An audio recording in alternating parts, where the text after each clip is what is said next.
Hello दोस्तों, कैसे हैं आप सभी। लास्ट क्लास में हमने बताया था कि ब्रांच ऑफ अकाउंट्स क्या होता है और अकाउंट्स कितने टाइप से ब्रांचेस होते हैं। पहला बताया था कॉस्ट अकाउंट, दूसरा फाइनेंशियल अकाउंट और तीसरा मैनेजमेंट अकाउंटिंग। मतलब सिस्टमेटिक की बात करें तो पहला होता है हमारा फाइनेंशियल अकाउंटिंग, दूसरा कॉस्ट अकाउंटिंग और तीसरा मैनेजमेंट अकाउंटिंग। आज हम बात करते हैं कि एडवांटेज ऑफ अकाउंट्स, मतलब अकाउंट्स का क्या एडवांटेज है। अक्सर किसी चीज़ का कुछ फायदा और कुछ नुकसान भी होता है, कुछ डिमेरिट, एडवांटेज और डिसएडवांटेज होते हैं, कुछ फायदे और नुकसान भी होते हैं। तो उसी प्रकार आज हम बात करेंगे कि अकाउंटेंसी के कुछ एडवांटेज हैं और कुछ डिसएडवांटेज है, कुछ मेरिट है, कुछ डिमेरिट है। तो उसी प्रकार से हमने फर्स्ट क्लास में बताया था कि अकाउंटेंसी का हमने इंट्रोडक्शन दिया था। हमारा जो क्लासेस का नाम है classes of accounts COA by Suraj. Channel को पूरा देखिए, टॉपिक को समझिए। कोई दिक्कत आता है तो आप कमेंट में बताइए और हमारे चैनल को सब्सक्राइब कीजिए, लाइक कीजिए और शेयर कीजिए। मैं इसी तरह से वीडियो बनाता रहूँगा, ठीक है। तो किसी प्रकार की दिक्कत हो, चाहे 11वीं क्लास या 12वीं क्लास, ठीक है। अभी मैं 11th की बना रहा हूँ तो सारी चीज़ें हैं। कुछ बच्चे ऑफलाइन भी आते हैं, तो ऑनलाइन में आपको किसी प्रकार की परेशानी हो तो आप हमसे पूछ सकते हैं, कमेंट कर सकते हैं। तो आज का टॉपिक है एडवांटेज ऑफ अकाउंट। अकाउंट के क्या एडवांटेज है। सबसे पहले हम बात करते हैं, एक पिछला रिप्लेस मेमोरी करते हैं कि लास्ट क्लास में क्या गया था। हमने फर्स्ट क्लास में सीखा कि अकाउंट क्या है, अकाउंट की बेसिक इंफॉर्मेशन के बारे में जाना, अकाउंट क्या क्यों किया जाता है। अकाउंट का एक प्रोसीजर है, ना कि एक इवेंट है। मतलब क्योंकि अकाउंट जो है सिस्टमेटिक रिकॉर्ड किया जाता है ईच एंड एवरी ट्रांजेक्शन को। फर्स्ट क्लास में हमने ये सीखा। और अकाउंट को किस में लिखते हैं, अकाउंट को हम क्या लिखते हैं, मनी की टर्म में लिखा जाता है, मतलब रुपीज की टर्म में। कहीं भी लिखा जाएगा मनी की टर्म में। हम अकाउंट में उन्हीं चीज का रिकॉर्ड करेंगे जो हमारे बिजनेस में मनी की टर्म में यूज किया जाएगा। सेकेंड बेस में हमने सीखा कि ब्रांच ऑफ अकाउंट क्या होता है। पहले हमने बताया कि फाइनेंशियल अकाउंटिंग, दूसरा कॉस्ट अकाउंटिंग और तीसरा मैनेजमेंट अकाउंटिंग। तो तीन टाइप्स हमने ब्रांचेस के बारे में की। एक थोड़ी सी हमने बनाया था सेकेंड वीडियो, ठीक है। तो आप पसंद लगे तो लाइक करें, शेयर करें और कमेंट करें। आज हम बात करते हैं टॉपिक पे बिना टाइम वेस्ट किए हुए कि एडवांटेज ऑफ अकाउंट क्या आता है, मतलब अकाउंट के क्या एडवांटेज है। तो पहला है इसमें कि फाइनेंशियल इंफॉर्मेशन अबाउट बिजनेस। क्या बताया कि फाइनेंशियल इंफॉर्मेशन अबाउट बिजनेस, कि अकाउंट्स करने का मतलब चाहे आप फाइनेंशियल अकाउंटिंग करें, कॉस्ट अकाउंटिंग करें या मैनेजमेंट अकाउंटिंग करें। तो फाइनेंशियल इंफॉर्मेशन अबाउट बिजनेस मतलब बिजनेस में क्या फाइनेंस के बारे में इंफॉर्मेशन देता है कि बिजनेस में आपका क्या पोजीशन है। अभी मैं एक वर्ड यूज कर रहा हूँ, अभी आपकी थ्योरी चल रही है, जब प्रैक्टिकल करेंगे तो इन वर्ड का यूज करेंगे हम। जब हम क्या बनाते हैं, आगे हम बनाएंगे फाइनल अकाउंट। फाइनल अकाउंट बनाएंगे तो इसमें तीन टाइप से अकाउंट बनता है। अकाउंट आपका टी शेप में होता है, एक साइड डेबिट, दूसरी क्रेडिट। आपको ये वर्ड समझ में आएगा तो आगे हम नेक्स्ट क्लास स्टडी करेंगे, ठीक है। अभी हम सिंपल से आपको बता रहे हैं कि क्या होता है, मतलब क्यों किया जाता है अकाउंटेंसी, एडवांटेज कैसे। क्योंकि एक मैं ग्राफिक के थ्रू बताऊंगा थोड़ा ड्रॉ करके। तो इसमें बनता है पहला ट्रेडिंग अकाउंट बनता है। क्या बनता है, पहला बनता है ट्रेडिंग अकाउंट, ट्रेडिंग अकाउंट। फिर बनता है हमारा प्रॉफिट एज लॉस अकाउंट, क्योंकि हम बिजनेस इसी के लिए करते हैं, ठीक है। फिर हमारा क्या बनता है, हमारा बैलेंस शीट, इसे हम क्या बोलते हैं, तलपट, ठीक है। तो आपका ये डेबिट और दूसरा क्रेडिट। बैलेंस शीट लास्ट में क्या बनता है, हमारा बैलेंस शीट बनता है। तो ये जब आगे हम 11वीं क्लास में फाइनेंशियल अकाउंटिंग हम स्टडी करेंगे, अकाउंट किस प्रकार दिखा जाएगा, डेबिट कौन सा डेबिट होगा, कौन सा क्रेडिट, तो हम इसी के बारे में बताएंगे। तब आपको समझ में आएगा कि ट्रेडिंग अकाउंट क्या होता है, कौन से खर्चे आते हैं, प्रॉफिट लॉस में क्या खर्चे आते हैं और बैलेंस शीट में क्या आता है। एसेट, बैलेंस शीट में आपकी आती है एसेट्स और लायबिलिटी। क्या आती है, इस साइड होती है लायबिलिटी और इस साइड क्या होता है, एसेट्स होता है। और इस साइड होते हैं सारे एक्सपेंस और इस साइड क्या होता है, सारे इनकम होते हैं। ट्रेडिंग में जो मैन्युफैक्चरिंग किया जाता है वो सारे खर्चे आते हैं। तो एक स्टार्टिंग के पर्पज से हमने आपको एक अकाउंट का बनाया डेमो, ठीक है। तो एडवांटेज की बात करेंगे और यहाँ से पहला टॉपिक है फाइनेंशियल इंफॉर्मेशन अबाउट बिजनेस। तो बिजनेस में मालिक को क्या पता चलता है कि हमारे बिजनेस की फाइनेंशियल पोजीशन क्या है। चाहे ब्रांच अकाउंटिंग करें, ब्रांच अकाउंटिंग में आप करेंगे फाइनेंशियल अकाउंटिंग, कॉस्ट अकाउंटिंग और मैनेजमेंट अकाउंटिंग।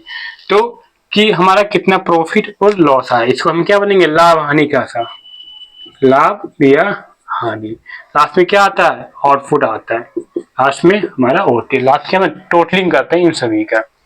तो फाइनेंशियल इन्फॉर्मेशन अबाउट बिजनेस के बारे में बता रहा था, बिजनेस की क्या पोजीशन है, प्रॉफिट हो रहा है, लॉस हो रहा है, कितने हमारे बाहर वाले को पैसे देने हैं, आउटसाइडर को देने हैं और कितने इनसाइडर को देने हैं। फिर आता है हमारे पास असिस्टेंट टू मैनेजमेंट, मतलब पहला हो गया, दूसरा असिस्टेंट टू मैनेजमेंट, मतलब कि जब हमें पता चलेगा बिजनेस में हमारी क्या पोजीशन है तो क्या करेंगे, जो बिजनेस का, कंपनी का, चाहे वो पार्टनरशिप हो, प्रोप्राइटरशिप हो या फर्म हो कोई, या लाला बनिया की दुकान हो, ठीक है, उन सबको पता चलेगा कि भैया अगर हमें बिजनेस में प्रॉफिट हो रहा है तो हमें इस बिजनेस को आगे और ले जाना चाहिए, ठीक है। तो वो कैसे, किससे पता चलेगा बिजनेस में, जब आपका क्या होगा, जब आपका सेल्स होगा, क्योंकि अकाउंट तभी होगा तो पहला काम हमारा सेल्स का होगा, दूसरा क्या होता है हमारा, हमारा अकाउंट का होता है। तो किसी बिजनेस में चाहे सेल्स करें, सेल्स का मतलब यहाँ पे होता है हमारा ये तो गुड्स या फिर सर्विस। लाइफ में इन्हीं दो चीजों का हम सेल करते हैं, ये तो वस्तु या फिर सेवा। आप बैंक सेक्टर में, बैंकिंग में जाएंगे तो क्या मिलेगा आपको, वहाँ पे सेवा दिया जाता है। आप पैसा कैश भी डिपॉजिट करते हैं, विड्रॉ करते हैं, तो वहाँ पे आप सर्विस लेते हैं, ठीक है। तो उनके लिए क्या है, सेल्स है। गुड्स, जब आप दुकान पे सामान ले जाते हैं, क्या मिलता है, सामान मिलता है आपको, उसके बदले पैसे देते हैं, उसके क्या मनी टर्म में क्या अकाउंटेंसी करते हैं। तो पहला क्या, असिस्टेंट टू मैनेजमेंट, मतलब जो बिजनेस का मैनेजमेंट होता है उसको हेल्प करता है, क्या, अकाउंट। जब अपने आप बिजनेस के हिसाब किताब को आप सही तरीके से आप लिखेंगे, राइट करेंगे, तभी तो आपको पता चलेगा आपके बिजनेस की फाइनेंशियल पोजीशन क्या है, कितना आपने ट्रेडिंग में कमाया, कितना आपको प्रॉफिट हुआ, और लास्ट में क्या बनता है आपका बैलेंस शीट। जैसे जब 10th का एग्जाम दिया जाता है तो क्लास क्या बनता है, उनको मार्कशीट मिलता है, ठीक उस प्रकार बिजनेस में क्या बनता है उनका बैलेंस शीट, जिसे हिंदी में बोलते हैं तलपट, ठीक है। एक साइड लायबिलिटी होता है, एक साइड एसेट होता है। हमने जब बेसिक क्लास बताया था आपको, उस टाइम भी बताया था क्या, कैपिटल, क्या बताया था हमने आपको, बताया था कि कैपिटल प्लस लायबिलिटी क्या होती है, asset. C for capital, L for liability और ए फॉर एसेट।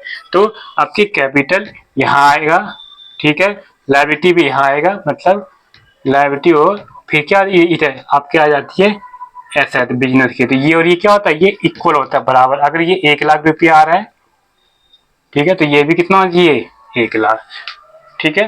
तो ये रिप्लेस्ड, मतलब असिस्टेंट टू मैनेजमेंट, मतलब बिजनेस के मैनेजमेंट में जो डिसीजन लिया जाएगा उसमें हेल्प करता है आपका, ठीक है। उसके बाद बता, इसमें लिखा हुआ है रिप्लेस मेमोरी।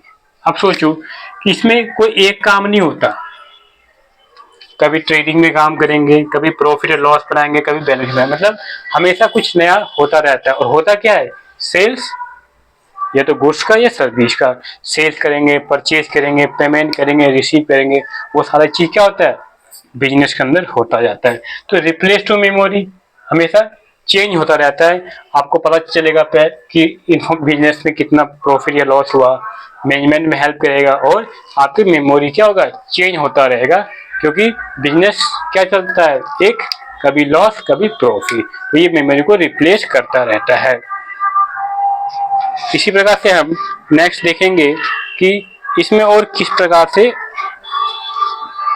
ठीक है, फाइनेंशियल रिकॉर्ड किया जाता है बिजनेस में, फाइनेंशियल रिकॉर्ड किया जाता है बिजनेस में। तो इसमें रिप्लेस मेमोरी समझ में आ गया। फिर फैसिलिटी कंपैरेटिव स्टडी, देखो यहाँ पे मतलब क्या कहता है, कंपेयर किया जाता है, मतलब तुलना करते हैं हम, क्या करते हैं, तुलना, कि आपने 2021 में बिजनेस कितना किया था, 2022 में कितना किया था, 2024 में कितना किया था, ठीक है। 2021 में कितना किया, 2022 में कितना किया, 2023 में कितना किया, ठीक है, 2024 में। क्योंकि बिजनेस क्या है, एक अकाउंटिंग पीरियड में लास्ट क्लास में बताया था कि अकाउंटिंग पीरियड में बिजनेस ने कितना प्रॉफिट या लॉस कमाया, इसलिए क्या बनाते हैं अकाउंटिंग पीरियड। जब आपको मैं कॉन्सेप्ट बताया था बिजनेस में, क्या बताया था कि बेसिक कॉन्सेप्ट क्या होता है, सेपरेट लीगल एंटिटी। बिजनेस क्या होता है, सेपरेट लीगल एंटिटी। दूसरा क्या बताया था, मनी मैनेजमेंट। तीसरा अकाउंटिंग पीरियड, ठीक है। और चौथा गोइंग कंसर्न, मतलब बिजनेस जब स्टार्ट हुआ तो क्या वो एंड तक चलता ही रहेगा। तो यहाँ पे कहता है एथेटिक कंपैरेटिव स्टडी, मतलब आपको तुलना करने में, जब आप कब होगा तुलना करेंगे, आप कंपेयर करेंगे लास्ट ईयर से, पिछले साल से पिछले साल, जब आप बुक्स ऑफ अकाउंट क्या करेंगे, आप मेंटेन करेंगे। तो ये हेल्प करता है हमारा किसमें, एथेटिक कंपैरेटिव स्टडी में, ठीक है। फिर आता है पांचवा, सेटलमेंट ऑफ टैक्स लायबिलिटी। देखो यहाँ टैक्स आ गया, मतलब कर की बात करता है। आपने एक वर्ड सुनने में आया होगा क्या, जीएसटी, वस्तु एवं सेवा कर, ठीक है। उसी प्रकार इनकम टैक्स डिपार्टमेंट जिसे बोलेंगे आईटीआर, ठीक है। क्या होता है, आईटीआर फाइल किया जाता है। तो यहाँ पे सेटलमेंट ऑफ टैक्स लायबिलिटी, मतलब यदि आप बुक्स ऑफ अकाउंट अपना हिसाब किताब सही से लिखेंगे तो आपको पता चलेगा कि कितना प्रॉफिट और लॉस हुआ है।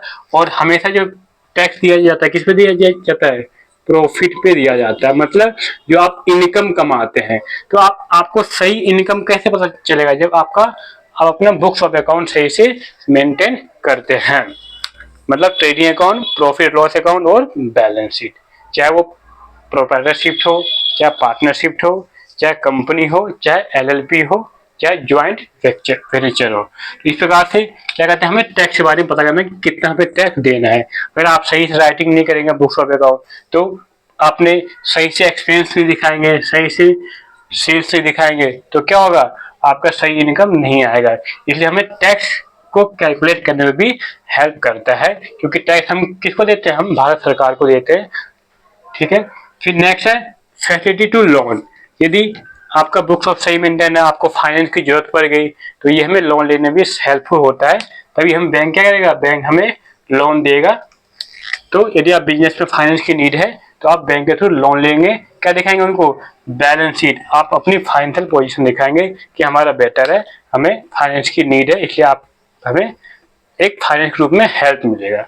फिर आता है एविडेंस इन कोर्ट। अगर आप टैक्स का सही से हिसाब किताब नहीं करेंगे, आईटीआर फाइल नहीं करेंगे, और किसी प्रकार का कोई क्लेम आता है, या फिर बिजनेस के आउटसाइडर, बताता है कि बिजनेस में क्या होते हैं, दो होते हैं, एक इनसाइडर जो बिजनेस के अंदर स्टाफ होता है, मालिक होते हैं, ठीक है, सेल्समैन होता है, वर्कर होते हैं, वो बिजनेस के इंटरनल यूजर होते हैं। और एक्सटर्नल यूजर जो बाहर के होते हैं, आउटसाइडर, जिससे आप माल खरीदते हैं, जो व्यक्ति बिजनेस में पैसा लगाता है, जैसे टाटा कंपनी है, बाटा है, रिलायंस है, उसमें क्या करते हैं, उसमें जो इन्वेस्टर क्या लगाते हैं, शेयर खरीदते हैं। तो शेयर आपको 12th क्लास में पढ़ने को मिलेगा, अभी 11th के बेस पे आपको सिर्फ समझना है कि एविडेंस इन कोर्ट, अगर किसी प्रकार के कोई क्लेम आता है, कोई केस फाइल करता है, तो यदि आपका अकाउंट सही है तो आप उसको एविडेंस मतलब प्रूफ के तौर में आप कोर्ट में भी पेश कर सकते हैं। आठवां है सेल्स ऑफ बिजनेस, मतलब सेल्स ऑफ बिजनेस मतलब होता है क्या है कि कई बार क्या होता है, आपका बिजनेस सब कुछ ठीक ठाक चल रहा है, बट किसी वजह से आपको सेल्स करना पड़ रहा है। तो एक मार्केट में सही वैल्यू क्या है, क्या नहीं है, क्योंकि आपने लास्ट ईयर क्या कमाया था, आपकी एसेट्स क्या, आपकी लायबिलिटी क्या है, वो सब यहाँ से डिपेंड पता चलता है। तो यदि आप सेल्स ऑफ बिजनेस को सेल करना चाहते हैं, तो आप कैसे बताओगे कि हमारे बिजनेस की स्थिति ये है, ठीक है। तो हमें इससे पता चलता है कि मार्केट में आपकी वैल्यू क्या रहेगी। तो हम इन्हीं से बुक्स ऑफ अकाउंट के थ्रू ही पता कर पाएंगे कि हमारे मार्केट में वैल्यू क्या है। फिर आता है assistant in the event of insolvency. Insolvency का मतलब होता है, इसे हिंदी में कहते हैं दिवालियापन। कई बार क्या होता है कि बिजनेस कई सारा बिजनेस करने के बाद काफी ओल्ड टाइम से चल रहा है, बिजनेस अपने क्या करना है, आप बिजनेस अपना जो मैनेजमेंट है उसे सही से नहीं कर पा रहा, ठीक है, सेल्स हो रहा है बट एक्सपेंसेस ज्यादा हैं, तो बिजनेस को क्या होगा, लॉस होगा। लॉस होगा तो क्या होगा, वो अपने जो डेप्थ है, जो कर्ज है, वो फंड दे नहीं पाते, उसे क्या बोलते हैं, इंसॉल्वेंसी। आप जब 12th में आप पार्टनरशिप पढ़ेंगे, फंडामेंटल ऑफ पार्टनरशिप, तो उसमें इंसॉल्वेंसी का आपका चैप्टर है 12th में अकाउंट में, ठीक है। तो assistant in the event of insolvency से के बारे में बताता है कि हमारे बिजनेस की फाइनेंशियल पोजीशन क्या है। अगर आपको लॉस हो रहा है तो आप ये देखेंगे ना कि कहाँ लॉस हो रहा है, किस वजह से हो रहा है, क्यों हो रहा है, तो आप उस चीज को आप क्या करेंगे, आप ठीक कर लेंगे किसके थ्रू, मैनेजमेंट के थ्रू। ये ध्यान रखता है, ये कंट्रोलिंग का काम करता है मैनेजमेंट, ठीक है। फिर आता है आपका help in the partnership account, ठीक है। यदि आपने पहले छोटी सी दुकान होता है तो क्या कहते हैं वो और खोलने की सोचता है 2-4 दुकानें, तो क्या होता है पैसे की कमी वजह से क्या वो बिजनेस में क्या चाहिए, कैपिटल चाहिए। तो क्या चाहिए बिजनेस में, कैपिटल। तो उसके लिए क्या करता है वो पार्टनरशिप अकाउंट ओपन करता है, मतलब 2-4 साझेदार को इकट्ठा करता है और मिलके बिजनेस करते हैं, उसे क्या बोलते हैं, पार्टनरशिप अकाउंट, ठीक है। तो ये भी आप तभी कर पाएंगे जब क्या होगा, आप बुक्स ऑफ अकाउंट मेंटेन करेंगे। फिर नेक्स्ट आता है हेल्प इन डिसीजन मेकिंग, मतलब यदि आपका बिजनेस अच्छा खासा चल रहा है और आपको इसे प्राइवेट लिमिटेड करना है या और बिजनेस को आगे लेके जाना है, तो आपको कैसे पता चलेगा कि हमें वाकई में आगे ग्रोथ करने की जरूरत है, किससे चलेगा, आपके प्रॉफिट या लॉस से। आप ज्यादा प्रॉफिट कमाएंगे तो बिजनेस में क्या होगा, ज्यादा सेल्स होगा, जब ज्यादा सेल्स होगा ज्यादा प्रॉफिट होगा, और प्रॉफिट होगा तो क्या होगा, बिजनेस में कैपिटल बढ़ जाएगा, तो ऑनर इक्विटी बिजनेस में बढ़ने से क्या होगा, आपका बिजनेस ग्रोथ करेगा। इसलिए ये हेल्प करता है डिसीजन मेकिंग में। तो ये 11 पॉइंट है। पहला था फाइनेंशियल इन्फॉर्मेशन अबाउट बिजनेस, दूसरा असिस्टेंट टू मैनेजमेंट, तीसरा रिप्लेस मेमोरी, और चौथा फेसिलिटी कंपैरेटिव इंस्ट्रूमेंट कंपेयर करते हैं, पांचवा सेटलमेंट ऑफ टैक्स लायबिलिटी, आप इनकम पे क्या देते हैं, आप टैक्स देते हैं। फिर आता है फेसिलिटी लोन लेने में हेल्प करता है, सातवां एविडेंस इन कोर्ट, मतलब कोर्ट में एविडेंस के रूप में आप प्रूव कर सकते हैं यदि आपका बुक्स ऑफ अकाउंट सही से मेंटेन है। फिर सेल्स ऑफ बिजनेस, यदि बिजनेस को आप सेल करना चाहते हो, आपके बुक वैल्यू क्या है, मार्केट में क्या वैल्यू है, उसके बिहार पे आपको उसका प्राइस सही मिलेगा। फिर assistant in the event of insolvency, अगर आपको बिजनेस के अच्छी खासी बिजनेस हो रहा है फिर भी आपको लॉस हो रहा है, सेल अच्छा हो रहा है, फिर भी आपको क्या इंसॉल्वेंसी से बचाएगा आपको बिजनेस। फिर हेल्प इन पार्टनरशिप अकाउंट, यदि साझेदार में बिजनेस करते हैं। 11वां हेल्प इन डिसीजन मेकिंग, मतलब आपको और ग्रोथ करना है तो ये इसी के थ्रू आपको क्या मिलेगा, हेल्प मिलेगा। तो एडवांटेज ऑफ अकाउंट का काफी अच्छा बेनिफिट है। इसी प्रकार से अकाउंट में कुछ डिमेरिट भी, नुकसान भी हैं, वो हम नेक्स्ट क्लास में आपको बताएंगे। अभी आज का यही था कि एडवांटेज ऑफ अकाउंट के, अकाउंट के क्या क्या एडवांटेज होता है। इसका साफ साफ मतलब यही है, यदि आप बिजनेस का ईच एंड एवरी ट्रांजेक्शन क्या करते हैं, रिकॉर्ड करते हैं और सही से अकाउंट मेंटेन करते हैं, मतलब आप अपने बिजनेस में ट्रेडिंग अकाउंट, प्रॉफिट या लॉस, बैलेंस शीट, आपका अकाउंटेंट या सीए सही से किताब को लिखा जाता है, बुक्स ऑफ अकाउंट को लिखा जाता है, तो आपका business day to day, per month, each year, each and every year क्या रहेगा, बिजनेस ग्रोथ करता रहेगा। तो इसलिए अकाउंट्स को लिखा जाता है, इसलिए बिजनेस में अकाउंट्स का काफी मोस्ट इम्पोर्टेंट है। अगर बिजनेस का आप अकाउंटेंसी सही से नहीं करेंगे, हिसाब किताब सही से नहीं करेंगे, तो कोई भी बिजनेस ग्रोथ नहीं कर पाएगा। फॉर एग्जाम्पल हम एग्जाम्पल लेते हैं टाटा का, क्या लेते हैं, टाटा, टाटा, रिलायंस, इनका जो बिजनेस मैनेजमेंट है, इनकी कई सारे कंपनियां हैं, तो इनका क्या है, इनका ये अकाउंट मेंटेन करते हैं, ये बुक्स ऑफ अकाउंट लिखते हैं, इसलिए इनको पता चलता रहता है कि हमारे बिजनेस में क्या है, हमारा प्रॉफिट और लॉस कितना हो रहा है, मतलब लाभ हानि कितना हो जा रहा है। इस प्रकार एक हमारी कंपनी थी फ्यूचर ग्रुप, फ्यूचर ग्रुप आपने नाम सुनने में आया होगा, बिग बाजार, बिग बाजार किसका था, फ्यूचर ग्रुप का था, किशोर बियानी का बिग बाजार फ्यूचर ग्रुप। ये भी क्या, ये भी बुक्स ऑफ अकाउंट मेंटेन करते थे। तो जो बड़ी बड़ी कंपनियां हैं वो अपना बुक्स ऑफ अकाउंट मेंटेन तो करते ही करते हैं, साथ में जो छोटी कंपनियां, चाहे वो परचून की दुकान क्यों ना हो, एक चाय की दुकान की, वो भी क्या अपना हिसाब किताब वो भी अपनी डायरी में नोट करते हैं। तो आई होप आपको समझ में आया होगा कि एडवांटेज ऑफ अकाउंट क्या होता है और क्यों किया जाता है। Thank you very much.